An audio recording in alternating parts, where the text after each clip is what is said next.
And I see these women talking about being a crone, like they're co-opting our crondom. I'm a little uncertain about how to participate in a regular marriage, you know, at Stanford Memorial Church and faculty club and all of that.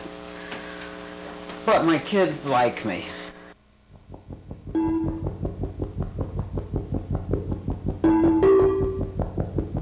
And, you know, saying the kitty with me if I could stay close, I said no. And then it wasn't until, you know, then I fell in love with a woman, and then I realized what had been going on all this time. But I mean, then it was, so it wasn't like I made the political choice to be with women against a lot of other odds. It's really been quite a good experience working on the conference. Yeah. It's coming up in August, the West Coast celebration for lesbians over 60. A couple of years ago when I worked on it, I was really just a workhorse and a support person, but now I feel really a part of it. And it's made me think a lot more about my own aging and about ageism in our society, how I deal with it. Watching how my friends deal with it and being able to talk with friends and my peers has really brought up a lot of stuff for me. I realize I've internalized a lot. I still sometimes think, oh, I don't want to get old, or I don't look like that. In fact, it's funny, I've been doing exercises in the morning called, when I get up, because my back has been really sore, and there's a thing on one of the channels that's sit and be fit. So I sit in a chair and do these exercises, and then they show these old people, and I think, that's me. But anyway, that's the way I internalize it. It's something that I have to kind of work on and accept. But it's always a lot of fun. I mean, it's a real rush to look out over the room and see like 100 to 150 lesbians, of whom the majority of them will be over 50. 60, right. Here I am. See, I don't even want to get there. I'm not 60 yet, and I think there's going to be several wonderful workshops. One of them, which I wish I could attend, but I can't, is The Pleasures of Aging, which I think we all need to look forward to. And Sexuality After 60, which everybody thinks it's dead, and believe me, it's not. And then the one on domestic partners, which I don't know if most people know, San Francisco has just passed some legislation which doesn't have any teeth in it. At least it just kind of recognizes unions that aren't officially recognized by the state. And but it's really important for lesbians and for gay men to have some kind of credence, some kind of backup, some kind of way that our commitments are honored. And so I think it'll, you know, to come together and to see how we can implement this, because I do think it's, you know, something's going to be necessary, and we have to start on the local level and then go on to the state and finally to the federal. As anything else, it'll take us a long, long time. But I do think it's an important thing to do. When I think about family, I still have a 93-year-old mother, and she's a very dominating, strong woman, and we have never spoken directly about me being a lesbian, but she knows well enough. And according to the family, my ex-husband went out and told my sister and my mother why we were separating, what I was doing, and that I had fallen in love with a woman. But then I found out from my sister that maybe he didn't actually tell my mother. I just thought he had told my mother. But anyhow, so I still have a mother, and then I have three adult children, and one's getting married in the middle of the summer, and just finishing becoming a teacher and going to live in San Francisco. And so as a feminist and a lesbian, I'm a little uncertain about how to participate in and a regular marriage, you know, at Stanford Memorial Church and faculty club and all of that. But my kids like me, and yeah, and having my best friend and lover along too, and representing what that means in my life.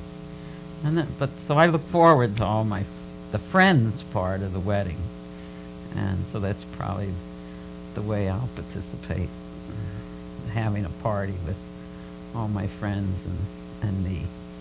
And so that's, the wedding's happening just a week before the conference.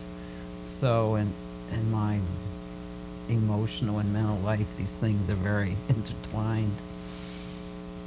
And putting on the conferences was something that I have to admit, I was jealous 2 years ago when some people got to go down to Los Angeles and go to the conference, and I couldn't go because I wasn't old enough. And I seem to have this very deep feelings about being excluded or excluding anyone else. And since the conference theme is, I guess, doing something about ageism, and taking a stand against it and helping us, get rid of the ageism in ourselves, we choose to do this by saying it's only for people 60 and over. And that's been very hard for me to do, to choose to leave out people. And so that's sort of been my contribution to the planning is, are you sure you want to do this? And what are the repercussions, and how it might be better if we didn't do it that way. And I guess I still wonder how we're really gonna have some kind of experience around ageism that will liberate us from the oppression of ageism by all being women 60 years of age and older. And I'm sort of operating on good faith that's going to happen. And meanwhile, I'm planning to do a workshop, one of the ones that Rosemary mentioned, pleasures of aging. So as I blush, I think about how I'm going to do the pleasures of aging. And I know how to, it's another coming out kind of thing to do. And so I hope it turns out good. Was part of the planning committee for the first West Coast Conference and was very involved in it from its inception, and found it very, very exciting. I think one of the other women has said how wonderful it is to look around a room and see 150 to 200 women, 3/4 of whom have gray hair. That's really exciting, especially if you've grown up in a community where you were always with people younger than yourself, where there weren't so many of your peers. When I lived in San Diego, there were maybe politically active 2 women my age, so that when I got involved with the planning committee in the South, and then up here again, to be sitting week after week in a group with a bunch of women your own age, who fight like cats and dogs over everything, what color the paper should be, who's going to preside. It's a challenge, and it's also a great comfort.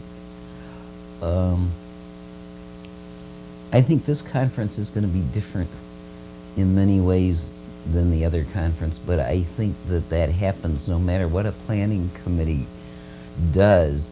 The people who come to the conference make the conference. And because this is a Northern California conference, I think that the majority of people are probably going to be from Northern California and Oregon and Washington, which will put a very different tone on it than having the bulk of the people from Southern California. And I guess that's just differences in philosophy that happen in this state. So that I anticipate a lot more political infighting, frankly. I think that a lot of people are going to come with expectations of us, the planning committee, and probably won't get those satisfied. And so therefore will make their own conference be what they want it to be. So I kind of look forward to that. I like things with a little dash in them. Part of my Hungarian background, no doubt. Well, in 1960, I moved with my husband and 2 children to California from New York City.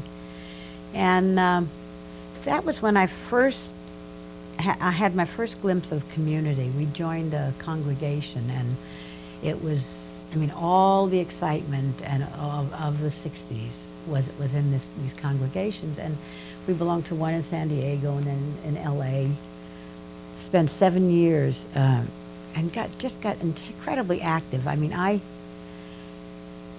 think I learned more and grew more in those years than I had, you know, like I'd say I was in my late 40s than I had in all the years before. And so I learned about community. And when I came out, well, my husband was transferred. That's how all this happened. He was transferred, and we had to move up to the Bay Area, and we ended up moving up to El Cerrito and buying a house way up in the hills. And I was totally isolated. And here I'd gotten a good taste of all this stuff. Well, I just couldn't stand it. I couldn't be there. And then within 3 months of arriving, my daughter ran away to go live in a hippie community in San Francisco. And it took me another year after that to follow her out the door. And so I went to work at the free clinic in Berkeley, and I was administrator there for 2 years, and I had volunteered a couple of years. But still, there I was, this old woman, comparatively, with all the young radical hippies, and it never worked. I mean, the relationships, there were no relationships possible, no peers. Then I joined a feminist counseling collective, and I became a feminist counselor, and I joined a collective, and we worked on our feminism and raised our consciousness and worked with, you know, with women. And that was my coming out process, was learning all that stuff and making definite choices about the kind of work I wanted to do in the world and who I wanted to work with and who I wanted to be. And what I call a real political decision about which cause I was going to put my energy behind. And still, there I was, always the oldest one. And I tried, I mean, for a few years, Kate and a whole bunch of us met, and we were trying to form old women's communities on the land. This happened in the 70s, and there were a couple that started. There was Lavender Hill, and there was Heresy.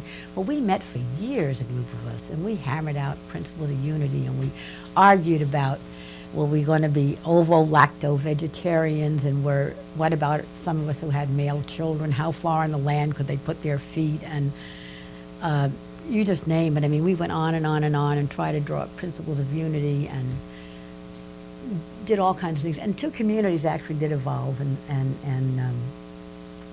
come into being and last for a couple of years. But I, at the time, was struggling. I was struggling to survive, and combined with my age and a lack of academic training. I mean, all I had was all this good experiential training. I'd gone to Gestalt Institute, and I'd learned stuff at the free clinic and in my collectives and assorted workshops, but I never had the pieces of paper. And so it was really hard to survive, and there was no way that I could live in the country and support myself. So my fantasy was always to have a group of lesbians buy up a city block. I still want to do that someday, you know. Buy up a city block and have all kinds of housing and develop a community, and then we could have our garden for the gardeners, and we could have a hot tub, of course, and maybe a swimming pool, at least a lap pool, you know, and have all ages and single dwellings and multiple dwellings and communal houses, and I'd still like to see it happen. That we're really developing something. And a lot of us are talking about wanting some kind of housing thing, and it probably will happen. Maybe 2s and 3s at first, and as none of us really need a lot of care now, our peer group, our age group, but who knows in 10 years where we're all going to be and what we're going to do about it. And I don't want to wait until I'm in a condition where I need a lot of attendant care, to try to find it. I want to be able to plan it now so it's there if I do need it. I may not. But I got a call, for instance, from a woman who's director of resident housing in Oakland, that several of the staff are lesbian, and seems one of the residents who's 70 years old found out about it, that these women were lesbians. They were, I guess, pretty out about it, and she came out to them. She's been a lifetime lesbian, and but doesn't know a soul. And the woman can't get out. She's got a debilitating disease, and here she is living and having to hide still at her age and in her condition, except that she has, a few staff people she can talk to. So I certainly, if I'm dependent on that kind of care, I don't want to have to be in a heterosexual place where I can't talk about who I am and I can't be myself. It's going to be hard enough to be old and dependent without having to hide. I don't think I could do that anymore. No, it's all right. The strongest example of really not being seen came last year in a writing class I was taking, in which there were 3 young men among the others, but those were the ones that really pointed it up for me. And they absolutely didn't see me. I mean, I was not the oldest one in the class either. There were a couple other old women in the class. And absolutely no attention was paid to any of us until we started sharing our work. And it wasn't the first time, but after I read the second time, it was really interesting, because I walked into class and all of a sudden it was, "Hi, Kate, how are you?" And I was somebody because they saw me through my work, which somehow knocked the barriers of old lady off to them. And by the end of the semester, I walked into a restaurant one night, and one of them walked up and hugged me. So that it was real different. And my experience is that people who don't know me and haven't experienced me on a personal level don't see me. They see old lady. But if they experience me personally, it's usually pretty positive. Yeah. My experience of feeling like people don't see you because you're older is, I think it must be colored by the fact that I've been fat all my life, and that's what I perceive that people respond to first. And it was always negative and put down, and even maybe people thought I wasn't very smart because I was fat. I even sensed that, and I've seen changes happen that way. When they finally get to know you and you're not dumb and fat, you're just fat. That's sad. Yeah. And so now it's a little less a problem to be fat, so that you're, as Natalie and I were saying, I'm not just a fat lady, I'm an old fat lady.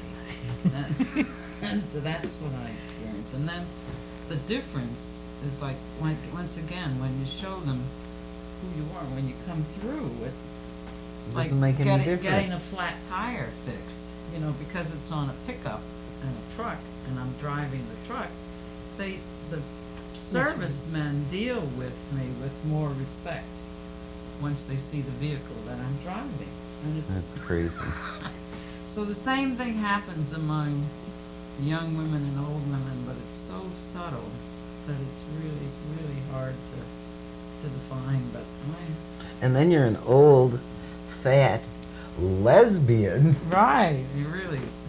And that night, our old fat Jewish lesbians.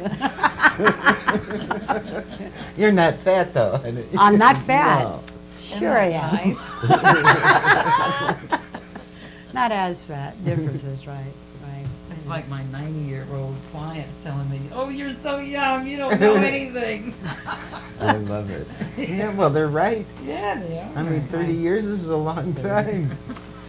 You know, that's what when we get all this stuff about the 60-year-old that you were talking about earlier, about 60. It's like everybody thinks, well, it's just 60 years old. You know, why can't we have the 58, 55-year-old and stuff like that? But it isn't just 60-year-old. It's 70-year-olds and 80-year-olds and 90-year-olds. You know, we have someone coming who's 83. I know. I talked to her daughter and Who? Oh, the woman, yeah. yeah, Well, if Buffy Dunker comes too, she's 83, I think. yeah, we'll have a couple of them. Right. We had an 87-year-old from New York who came to the first conference. That was great. Yeah. But we all, I like women. I don't find the difference that much in the ages of women. I'm still at that point. You're still at that Oh, point, right? no, I really You don't see any do. trouble in your relationships with younger women as having come from the age The age differences.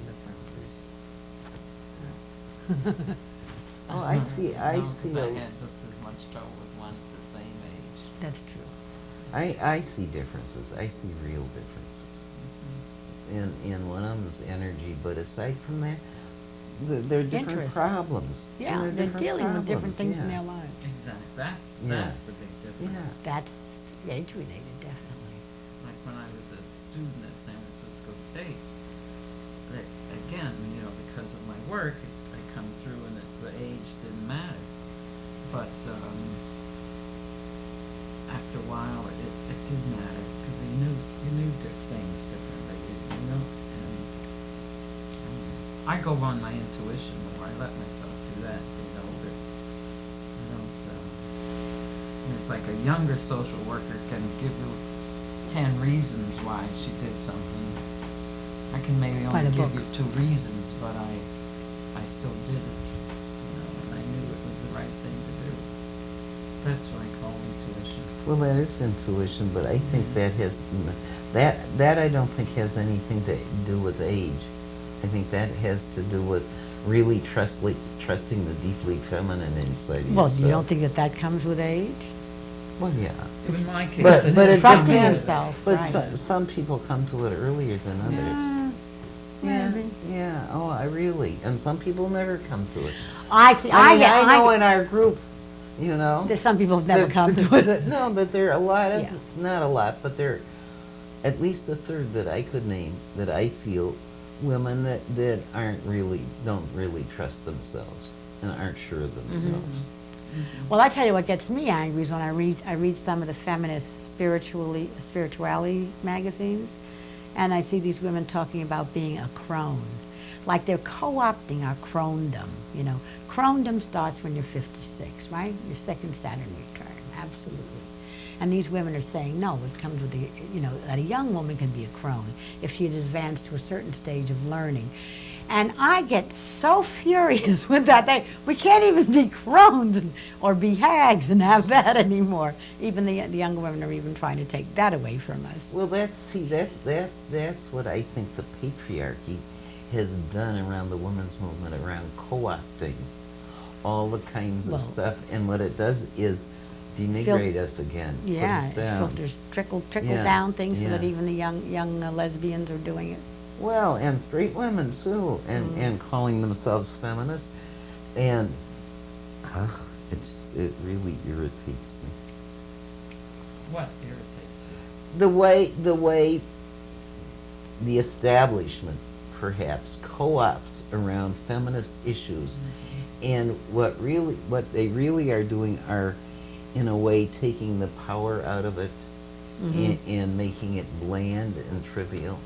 What it does is wash it out Yeah. and take the real strength of movement kind of thing and make it da-di-da and misinterpret it, and then the establishment says, see, we don't need it because the feminists say they have everything.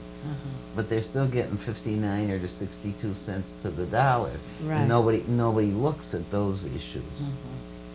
Or looks at the number of representatives in Congress or those kinds of things where the real issues are. Yeah, so you can get one Supreme Court justice who's a woman, and that should be enough. Right. And she's even a conservative, right? Oh, wow. Yeah.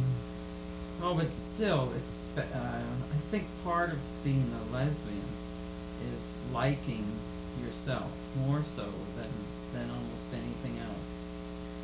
And not to have a relationship, especially. I mean, it's that's what I notice different. Having a peer love relationship is that you have to like yourself. You have, because you can't. It's hard to like Somebody else if you can't like hard- yourself. Yeah, especially when you're the same age.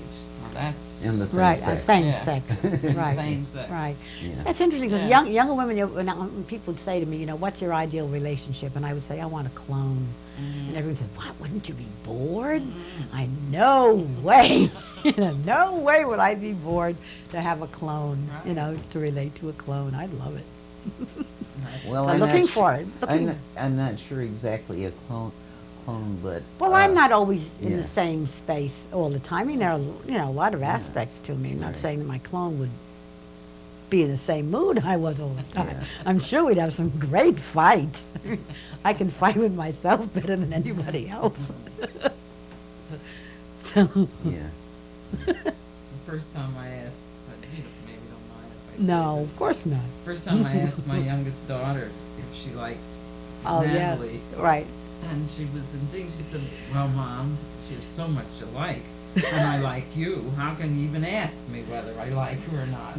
See, I don't think we're alike at all, but that's all right. That's what No, I we're- don't think you're alike either. See, that was me. Yeah. That's it. We were both Yeah. old women, and therefore Yeah. we were alike. It's like, No. it's like, no, My daughter has more insight than more that. insight than that. Yeah. Yeah. Oh, definitely. Why? I don't Now think we're she so says much we alike. drive alike. Now I know we drive. We both drive like wild women, right?